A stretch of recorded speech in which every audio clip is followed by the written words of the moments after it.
Hi all, good evening. Um, I'm going to present a small article about comprehensive AI governance, a strategic mandate for high risk sectors. So, before going to the article, let me summarize the problem which we are going to solve with the help of AI governance. So, why AI governance is mandatory for high risk sectors? So, navigating to the AI governance dilemma.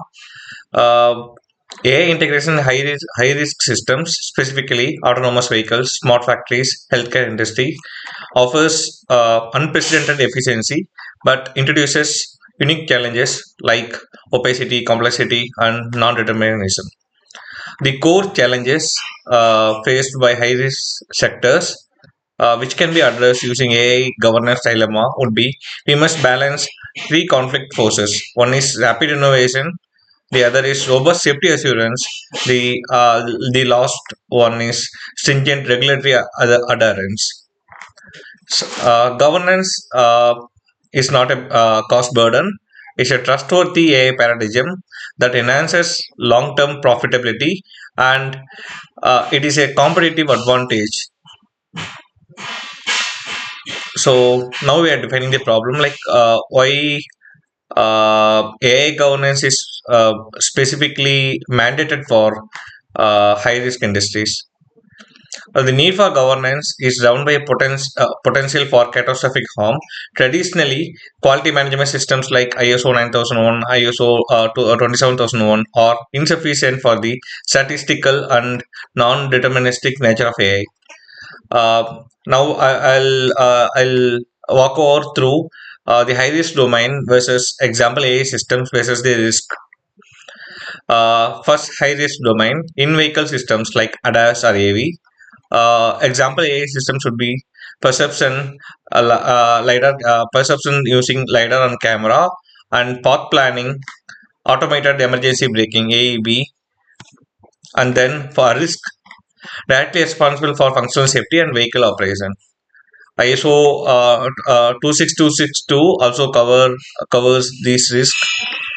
And then high risk domain, manufacturing industries high risk domains, predictive maintenance, AI driven quality control, and then risk factors could be can compromise safety critical components or cause systematic production failure, which will eventually um, make you to lose lot of money and even the company reputation. Now we'll talk about the four pillars of trustworthy AI governance. Let me walk you through four pillars. The first pillar is data integrity and bias management. So, data integrity and bias management is nothing but quality, provenance, and fairness in training the data sets. The next pillar would be second pillar, model safety and explainability.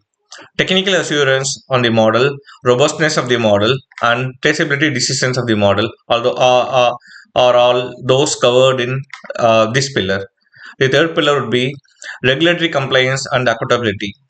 Adherence to global laws, example, uh, European Union AI Act, and then ADA Act of Canada, and then NIST AI RMF, and clearly organize the responsibility, like clearly defining the Raki matrix.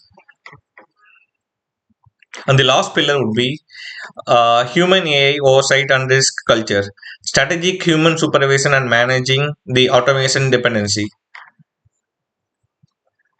Now, let me walk you through all those pillars in detail. Before I walk you through all those pillars, let me speak a little bit about the regulatory landscape and the European Union AI Act. European Union AI Act is a global benchmark. Uh, it is defined in global standard classifying AI based on the risk, because European Union AI Act is based on the risk classifications. For example, high risk classification explicitly includes all safety components in the management and operation of road traffic. Level 3, level 4, or level 5, and even advanced level 2 ADAS features are also covered in this classification. And the mandate of this EU AI Act is high risk systems face stringent mandatory obligations that must be integrated into the core design process. Now I will walk you through the mandatory obligation versus the impact on automotive industry. First, the risk management system, continuous identification and mitigation throughout the AI life cycle. Then, mandatory obligation, data governance and management, strict standards for training or testing data with respect to relevance, bias free, and representativeness. Then, mandatory obligation, technical documentation and record keeping, detailed record keeping, auditable records for forensic analysis, and then accuracy, robustness, and cybersecurity. System must be resilient to errors, faults, and cyber physical attacks. Confirm and then confirmatory assessment. Formal and third-party assessment is mandatory, and CE mocking required before deployment. This is also mandatory. These are the confirmatory assessment of EU AI Act. Regulatory checks demand a rigorous test and deploy one strategy, significantly extending the R&D life cycle but reducing the loss stage risk. Uh, these are the main aspects of EU Act, which covers the risk-based framework. And then I will walk you through the pillar 1 and pillar 2. Data integrity, uh, provenance, and bias management as the first pillar. AI is not only good at its data because this is most critical and vulnerable pillar. Provenance, mandatory central auditable data catalog to track origin, methodology, and anonymization for every training data set is covered in this provenance stage. And then calibration and drift, continuous calibration of sensor data to prevent temporal drift and to ensure the model accuracy. All those things are covered in calibration and drift. Then and next would be the safety bias. Safety bias is a kind of safety risk, whereas we will perform mandatory testing against unprecedented demographics. Example, uh, specific skin tones or non-standard clothing and adverse conditions like fog, heavy rain. All those things are really required to prevent discriminatory performance, because if you're not covering the complete data set or the complete training data, will be land up in discriminatory performance. And the phase 2 will be model safety, robustness, and explainability. The focus would shift from merely verifying the output to validate the process of decision making.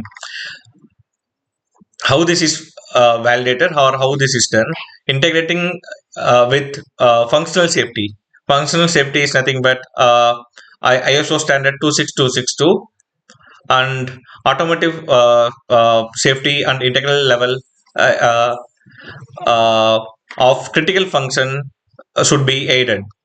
And then mandatory AI model validation checkpoints at every machine learning operation stage to satisfy AISL requirements. And then adversarial robustness, continuous adversarial testing with respect to standards ISO 26262 and then ISO 21434 is mandated to prevent cyber physical attacks where subtle input permutations trick the perceptor system. And then explainable AI, non-negotiable for reliability. Techniques like line or chap must generate human readable or post ad hoc explanations for critical decisions. And then we'll cover the other pillars, governance, accountability, and culture.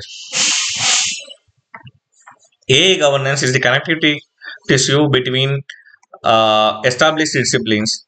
For example, for safety, we have ISO 26262, and for security, we have ISO 21434.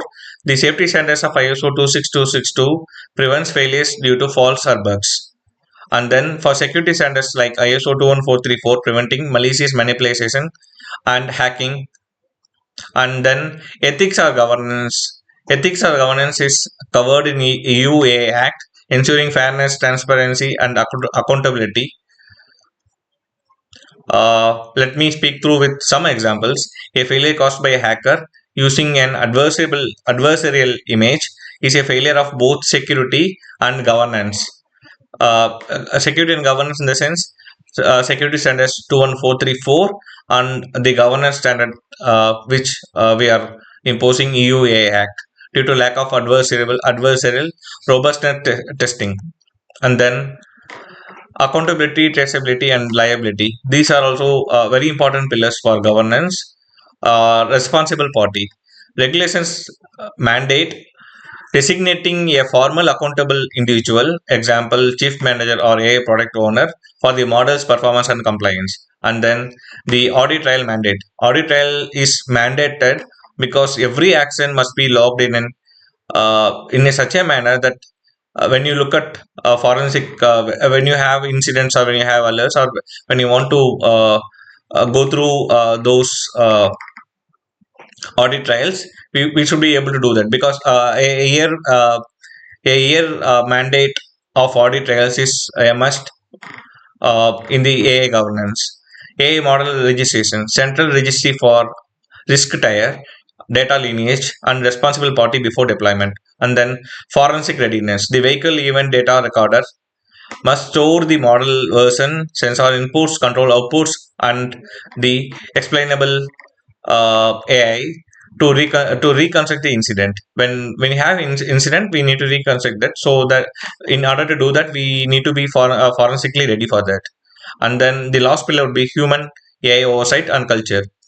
Formalizing the governance body, establish a cross-functional AI ethics board and governance committee with the authority to assign initial risk tiering, process the power to halt deployment of non-compliant high-risk models, and then the strategic human oversight, rigorous testing of L3, L4 handover protocols, and training to manage driver automation, and then addressing skill gaps, mandatorily specialized training for engineering, specifically for ML operations, bias or robustness, and legal compliance on ISO 262 standards and ISO 21434 standards is mandated. Finally, the financial impact and the strategic roadmap. Recall avoidance, continuous post deployment monitoring prevents expensive physical recalls by allowing for proactive over the air fixes for model drift or biases. Penalty avoidance, non compliance fines is very huge, which you all already know. Make governance an essential financial insurance policy. And then competitive differentiation, publicly demonstrating trustworthy AI justifies premium pricing. And then implementation roadmap of AI governance maturity model.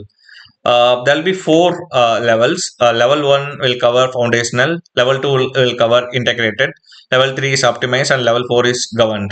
Level four phase focus will be policy assessment, where AI risk inventory and AI ethics board is established. And then level two will cover data tooling and readiness. And the key deliverables of level two is auditable data catalog operation and compliance checks in the quality gate. And level 3 would be control deployment, mandatory AI model registration, automated model drift monitoring deployed, and reduction in late stage compliance rework. And the last level would be culture and continuous improvement. Frameworks scaled globally, zero recalls attributable to AI model bias or drift. And then the final strategic recommendations for AI governance will be AI governance is essential precondition for automotive innovation. It converts technical risk into verifiable trust. Then strategic actions would be mandate AI governance committee, empower a centralized cross-functional body with the authority to enforce risk assessment and deployment halt. And then the second pillar would be integrate AI safety formally embed AI model safety into existing ISO 262 functional safety workflow, and then explainable AI and auditability. Prioritize tooling for automation, automatic documentation, explanation, and tracing of critical decisions specifically for liability defense. And then the last one would be data governance. Always think that data governance is the first. Establish a centralized, auditable data catalog with robust PII and bias mitigation protocols as the ultimate foundation of trustworthy AI. That's it about this article. Uh, Thanks, BCAA, for the opportunity. Thank you all.